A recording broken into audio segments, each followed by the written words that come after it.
I wish I was as good looking as you. I'm not familiar with you or any of your work, but you're really good looking. What is that?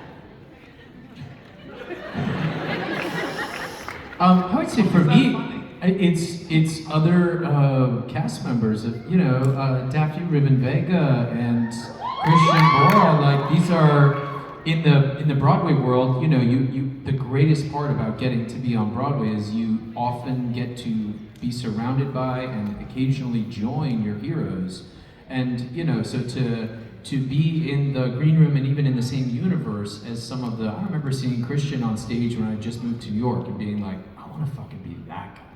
And I think I maybe said that to him once backstage. So I had a fanboy moment with him, and now we're in the same universe. Seeing him in the green room, sitting down and chat. I don't mean to fanboy on Christian, but that's just an example of. I think one of the great things that happens in our business is we get to join the people we've looked up to, and become colleagues to them. And that's a scary thing, talk about fear. But it's also an amazing thing when you realize, holy shit, like, hey, young Bryce, like you fucking did it, man. You're here next to your heroes, and they like your work. So shut up, critic Bryce, you suck. Yeah, I feel that. I'll piggyback off of Bryce. Bryce, come here, come get it back.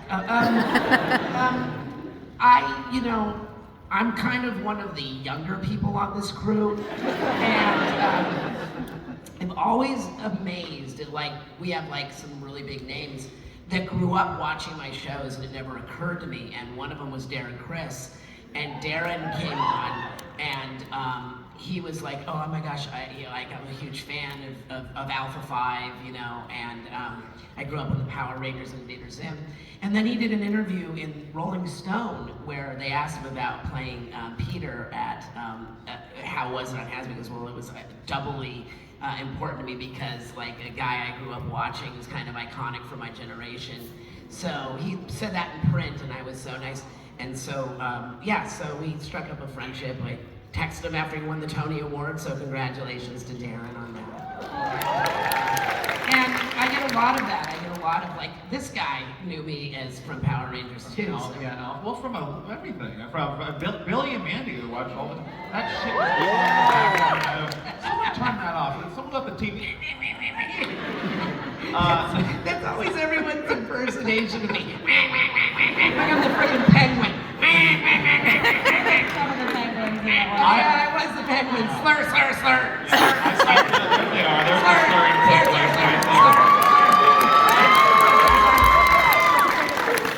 I think it's cool when I get to work with some of these people and I don't know they're a legend until after I've been trashed with them. And some of these people, I just know them as the fun carny folk that I travel with. And we have dinner, we have drinks, we watch movies. It's like we have a little sleepover weekend every weekend. And then you look at their IMDb and you look at what they've done. Oh, there's a legend. I've just been, oh my God. I want to say so many names. Slur, slur, slur. I feel that. That's exactly how I think. I think it was the con I was with I think my mom was there. Richard, do you remember which con we met Bob West at?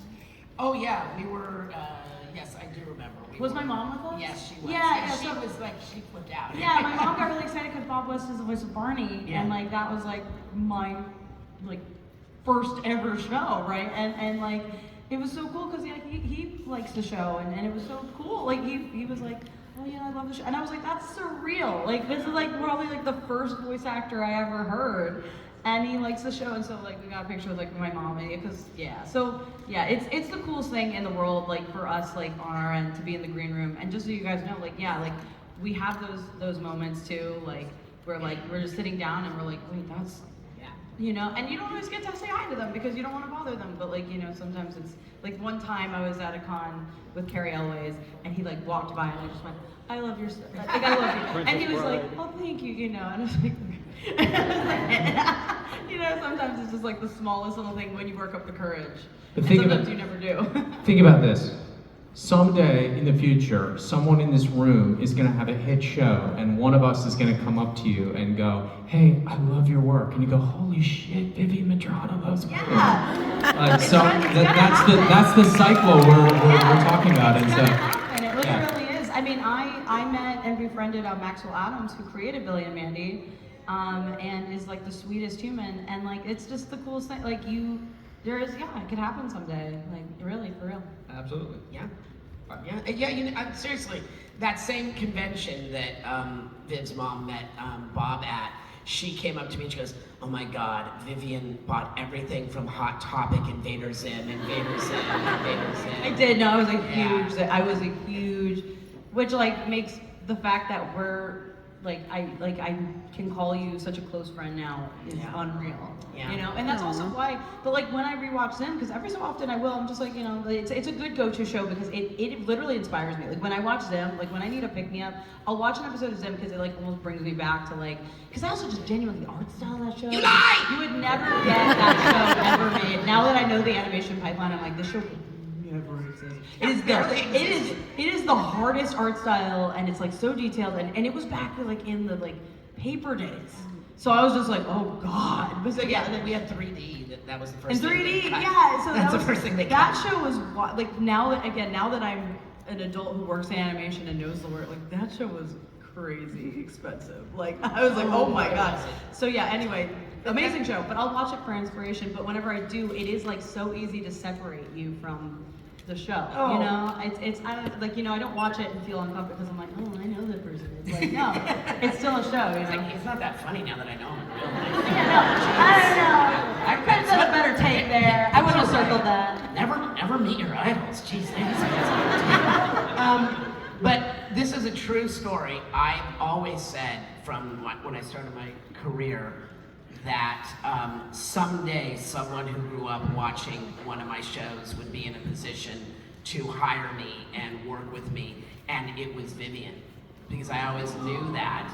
I just couldn't name or put a face to it yet until Vivian came along, and I was right. I was right. So please hire us all in the future. So we do have some time for some audience questions. Hello, what is your name? Lily? Right as light. Right there, perfect. Squeeze it. Right there. It happens. You can hold it. Yeah, you can hold the mic. There you go. Yes. Yes. Hi. Hi. My question is, so do y'all know how intense Blitz is behind the wheel with brother What do you think Stoic would be? Oh. Well, it depends on whatever mood his driver's in, I imagine. I was gonna say, I don't know that I've ever had to drive my time. Do you think Blitz has to teach Stolas to drive now? Well, yeah, but in a different car, because he's gonna be like, Is there a sunroof?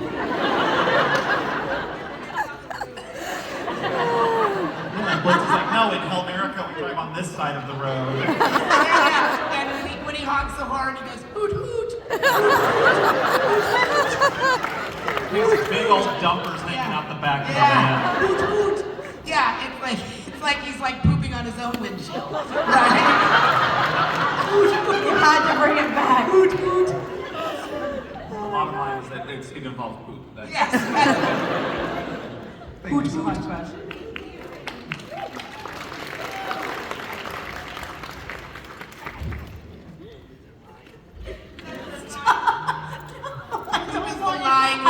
I've held it back and now you know. And I was gonna get so much. It's Richard's hot spot. I know you love it. Well, you're gonna hate my new hobby. I'm into fecal sculpture. So you're gonna hate your Christmas gift this year.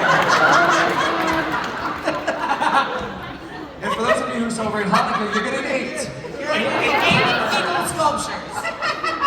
8 fecal sculptures. Hi, what is your name? Hi, my name is Kat. Hi.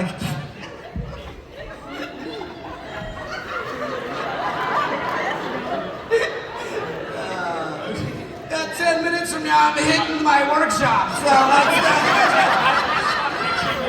shot. Like, a little candlelight.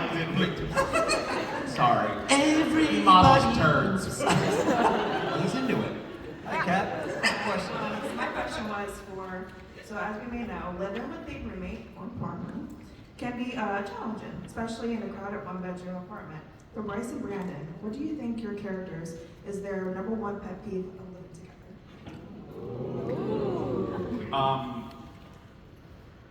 Honestly, I love my daughter, but when she's there, we can't bang. Oh no, we're not banging. I don't know. That's not for me to answer, but it's a lot harder to bang when you live with your daughter. You don't have to answer if, it's more just like All right, if. yeah, right. If yes. that would be It would be hard yes. to bang. It's hard to bang because his daughter's there. Is what I'm trying to say. Because Luna lives there with them. It's hard to bang. Let me put it this way.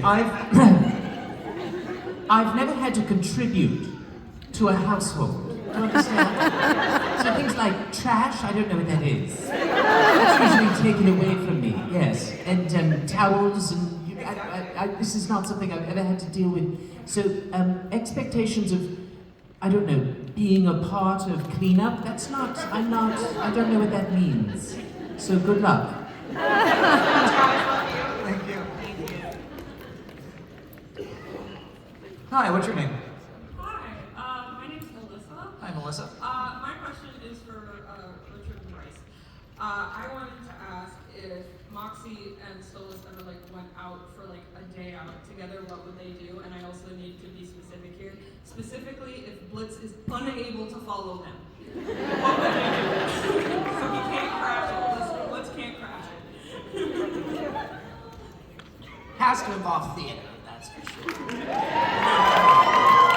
Yeah, I think we'd go see a show. Yes. And then afterwards, we'd go to like a karaoke bar. Yes, yes, yes, and we eat hot wings. And then you'd get offended because you said, I knew that bird. Yes. See, that was my cousin. That's my cousin. Like, when you poop him out, you should make a fecal sculpture of him.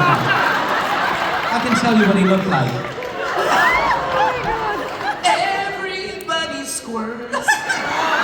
Sometimes.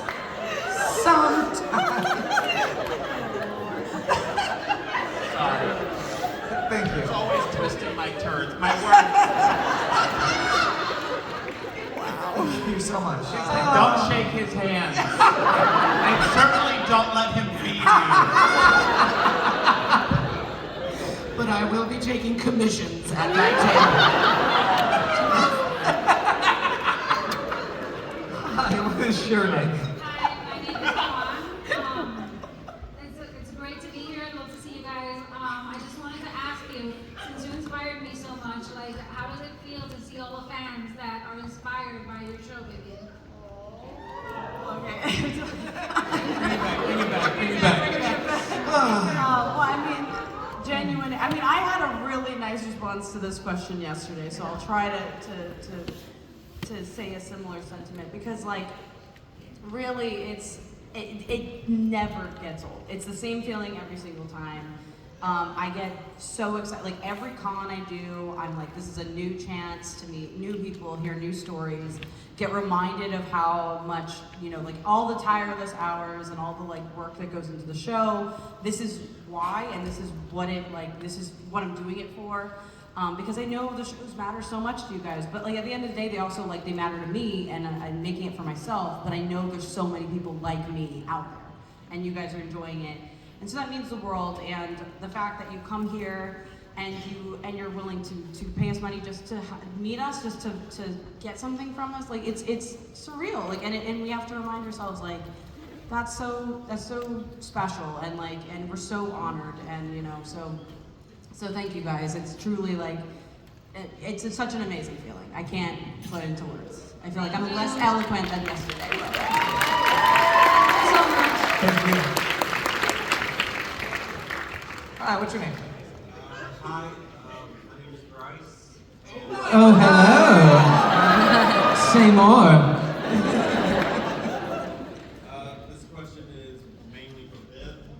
And in season 2, we got more of the backstory of Moxie, Millie, and more of Blitz's backstory. Are we ever going to get any more of Luna's backstory?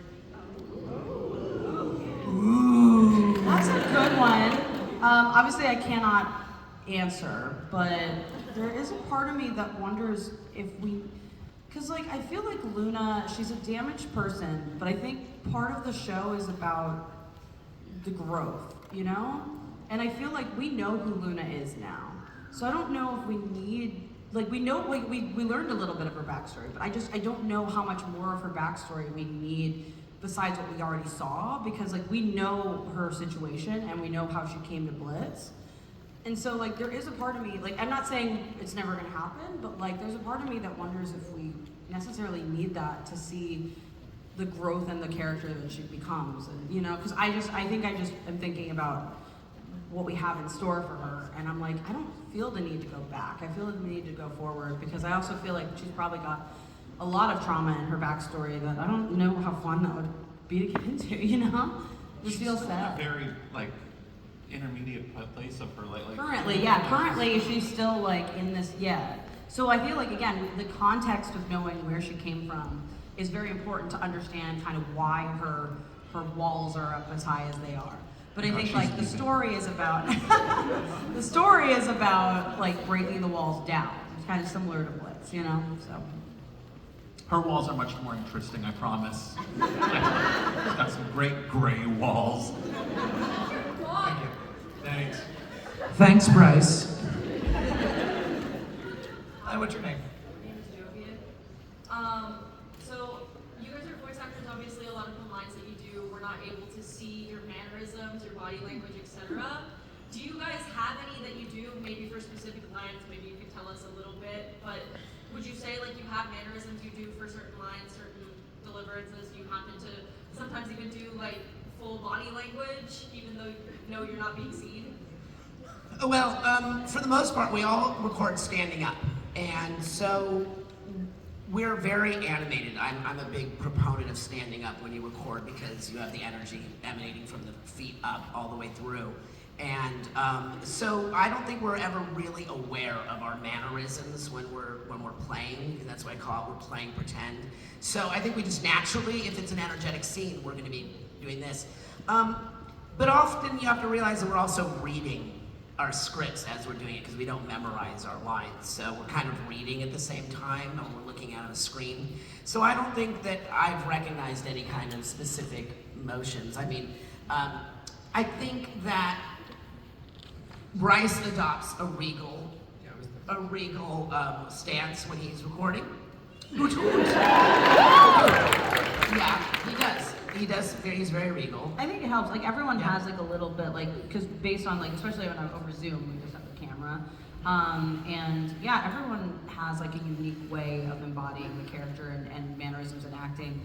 I will say, like, to continue to piggyback on Bryce praising Christian earlier, I recently, because I don't watch you guys. But we have the footage filmed, and so sometimes I'll watch it back to like, I'll be like, what was that one? Like a circle will, I'm like, no, I don't think that was the right one. So I'll go back sometimes to the footage, sometimes because it helps, because I'm like, oh, this was at this point, like, you know, whatever. And so I watched a bit of his, and I was like, he's really animated. Like, he's doing everything. And he also will not look at the script that much. He'll go off of it, kind of. And I was like, that's so cool. So I feel like all of you guys have something like that where it's so fun. Like, I was like, I love how, because you hear it. You hear it in the performance. Because like when I'm circling, I am looking at the script to make sure the line is all there, and I'm almost like imagining. I'm like, okay, yes, that's how I know a take is right, because I'm like, yes, that's how I imagine it. Yeah, so it's cool to like look back and see, and hopefully we'll have more of those, because I know we have a couple of like the footage versus the final episode video. So hopefully we'll have more of those, because I think it's really cool to see you guys do it. The teacher in me wants to talk, and that is to say that oftentimes the most fun you can have is in your body, not in your brain. And so being physical, it can unlock more play for you, I think. For me, definitely. And I know that's true of Christian too. And it's hard in the booth because you are beholden to the microphone. So you might not get I say, right? But at the same time, I can still be very animated as long as my voice is placed in a place the microphone can pick it up consistently. That's sort of a stipulation here. But using our bodies fully to find more creativity and fun. I think whatever that does, especially Christian and I who are theater performers, like that's what unlocks it for me. My body does. My brain wants me to stop doing it because I'm scared. My body just wants to have fun. So that's why I think standing up and animating as much as you can in your body will translate into your voice and ultimately your performance. And hands too, like there's a lot of hand motion, a lot of like hand acting. You know, it's really cool to see because I want to watch back a lot more of the footage because I'm like I didn't get to see any of this fun stuff because I was just at the page, you know. So it's cool for me to see too. Thank you. So we have a little bit more than we have about 10 minutes left. We're gonna try to get through as many as possible. Hi. What is your character's reaction to playing Uno? Uno? Pass. I'd probably try to either build a house out of the cards or roll a joint. And I win. Thank you. Hi, what's your name? Hi, my name is Jennifer, and I want to say thank you, Brandon, for signing my Blitz t-shirt. Oh, I did.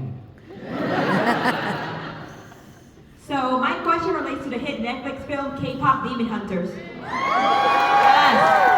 When's their panel? Maybe the only person on here who's seen this. I think, what is it? Katie Killjoy K-pop Pussy Demon Pop Hunter. Demon Hunter. K-pop Demon. KD Killjoy's Pussy Demon Pop Beagle Katie. sculptures. Yes. Fecal Katie Pussy Pop Demon Hunter. And I think it's a great show, a lot of tits. So my question is, what is your character reaction towards the movie, and what are their thoughts and feelings towards the movie and its songs? I don't think they've seen it. Mine's like this. Whoa, cool! I know because I've asked, and I've been like, have you seen that movie yet? And We have not seen nobody here has seen it. I'm like, Blitzy, bring the snacks.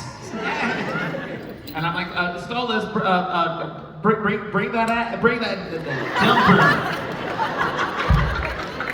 Anyway, so that's what happened. Thank you. Hi. Hello. Hello. Hi. My name's Angel. I know you guys were talking earlier about recording season 3. Oh my God. Don't worry, I'm not gonna ask any specific questions. We can't share details. But I wanted to ask. They how haven't does it seen the feel movie, to but- interact with fans, knowing that we have no idea what's coming next? You ever look at us? It's a great question. It's like talking to people who haven't seen your private parts. It's like, And there are very few of those when it comes to Brandon. I have a secret, and it's always around. I always know about it or them, and you don't know or have seen what I have. I might not have anything. I might just have a home or a cloaca. What was your question? Why am I talking? I have not seen K-pop Demon Hunter. I would just say it's fun. It's fun knowing what happens and knowing, you know, how it's gonna break people, and also, and also just how much people are gonna love certain things as well. It's not just gonna break you guys, but there will be stuff. There will be breakage and there will be happiness. So yeah. I think it's part of the fun. It's like, you know, it's like I got a little secret, you know, and sometimes having a little secret is nice. But also, it's not a secret that will last forever. So it's just like I enjoy a tiny bit of mystery and secrecy, knowing that eventually you'll know and we'll talk about it. Yeah. Thank you. Thank you. All right. This is like MegaCon 2024 meeting all you again with the addition of Bryce. Thank you. You know, it's nice to meet all you guys again. Fourth time for Brandon. Oh my God. So again, I've said this before, but the way that you start so like little and now look how big you are and you built something. And as someone who's also on the autism spectrum and also is a bit socially anxious, your shows do give me comfort. I think because the character designs are awesome, and plus it's safe to say that there's a lot of hot and sexy demons and angels in the show. Very safe to say.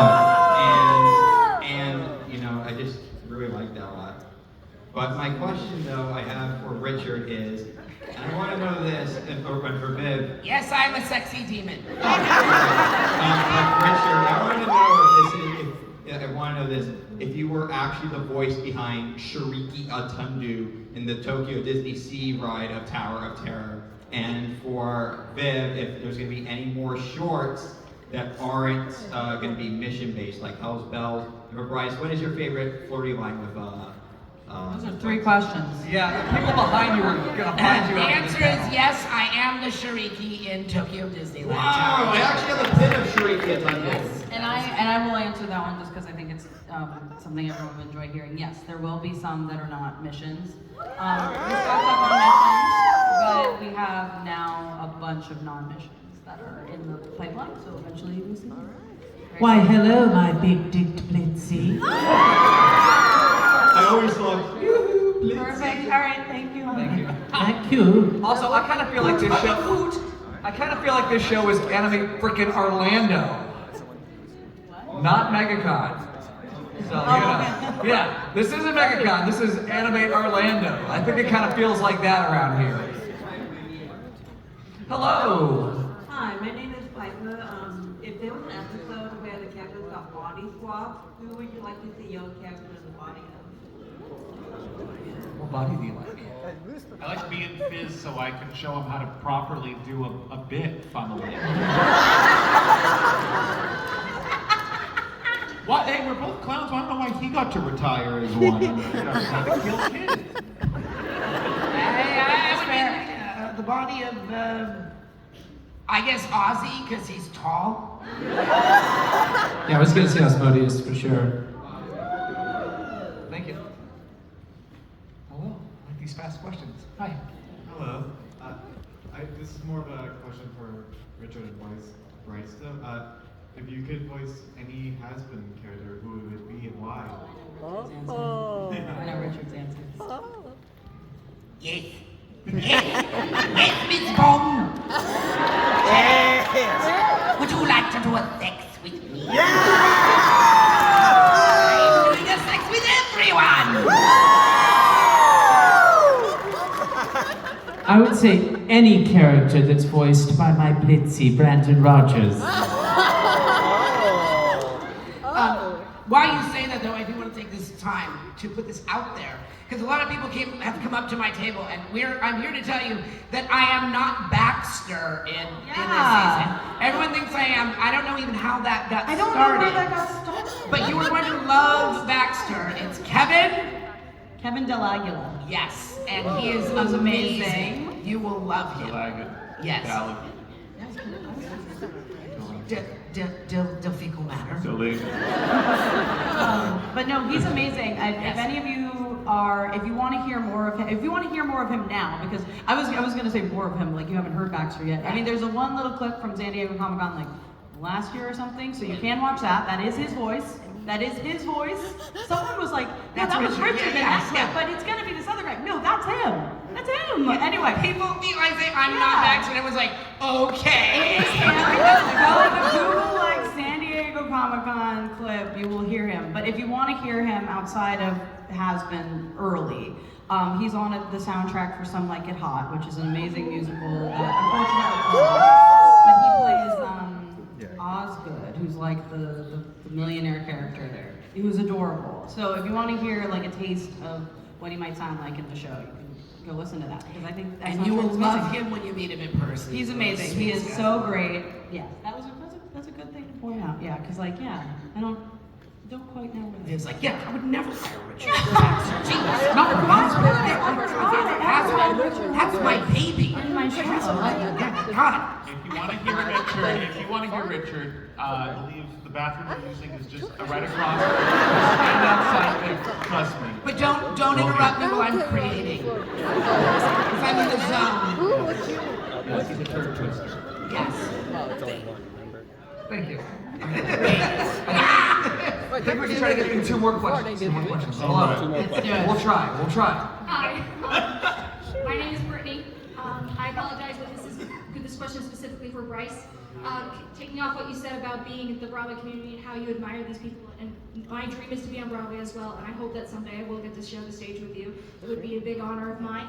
My big question is, what advice could you give for somebody who's trying to be on Broadway, just like, not being the traditional body type, a way to stand out? Well, this goes for anyone who's trying to do anything like your dream. You have to be yourself. First and foremost, you have to be yourself, because you hear it all the time, right? There's no one like you. But it's true. And look what I said before about Vivian, how she chose all of us. She didn't choose us because we were a certain way. She chose us because of who we are. And so if you can put that on as a positive armor for yourself and say, this is who I am, and I'm unapologetic about it, then you can look for the space for you, who you are, and also ask for it, demand it, wait for it, and persist until you find it. So, yeah, learn to make, it's for everybody, learn to, I was gonna say make love. Learn to make love with yourself. Well, do that too, but also learn to make love with who you are, and really, it's hard. It's hard to love completely who you are. You love so hard. It's hard to make love to yourself. It's hard. It's make love, make fuck yourself. It's hard. And you have to learn to make love to yourself. Yeah, you don't just wake up and do it. Right. You did? I couldn't stop. Sorry, this is the wrong panel. But truthfully, in all seriousness, you have to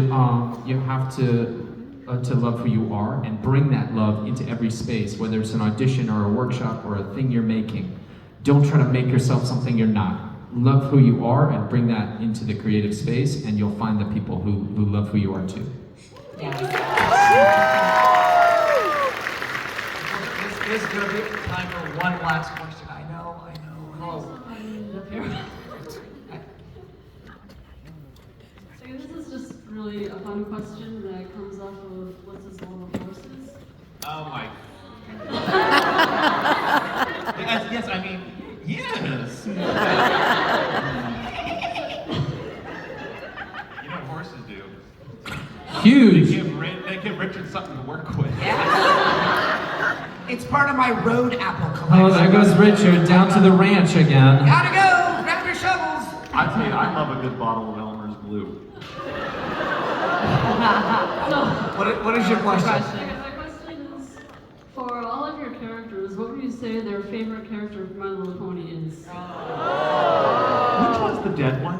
My favorite is Twilight Dookie. I don't know My Little Pony. Make up a name. Has one? Okay. Dilton. Dilton Titsworth. And I'll tell you what, Dilton is very much dead, rotting in hell, and Blitz rides him to and from work. It's going in the show.